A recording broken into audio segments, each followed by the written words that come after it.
নমস্কাৰ। আজি হৈছে শিৱৰাত্ৰি পূজা আৰু শিৱৰাত্ৰি পূজা উপলক্ষে আমি আমাৰ শিৱ মন্দিৰত যাব ওলাইছোঁ আৰু আপোনালোককো দেখুৱাম অলপ মন্দিৰৰ পৰিৱেশ।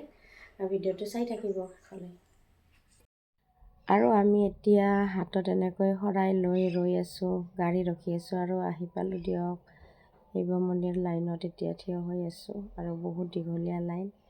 এতিয়া আহি অলপ পালোঁ আৰু আগত দেখিছেনে কিমান যে ভিৰ, লাইন হৈ আছে আগতো পিছতো।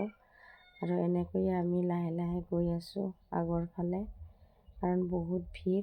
আৰু আপোনালোককো শিৱ বাবাই যাতে ভালে কুশলে ৰাখে তাৰে কামনা কৰিলোঁ। আৰু আমাৰ মাইনাজনীক চাওকচোন, তাইকে হাঁহি আছে। এনেকৈয়ে আমি শৰাইখন দি সেৱা জনাই ওলাই আহিলোঁ আৰু এইখন হৈছে মেইন গেট। আৰু আমাৰ এতিয়া হৈ গ'ল পূজা কৰা। পূজা কৰি আহি আমি অলপমান মেলাখনত সোমালোঁ আৰু এনেকৈ অলপমান মেলাখন আপোনালোককো দেখুৱালোঁ। তাৰপিছত আমি এতিয়া ঘৰত আহি পালোঁ আৰু আপোনালোকেও শিৱ পূজা কৰিলে নে নাই জনাব। ধন্যবাদ।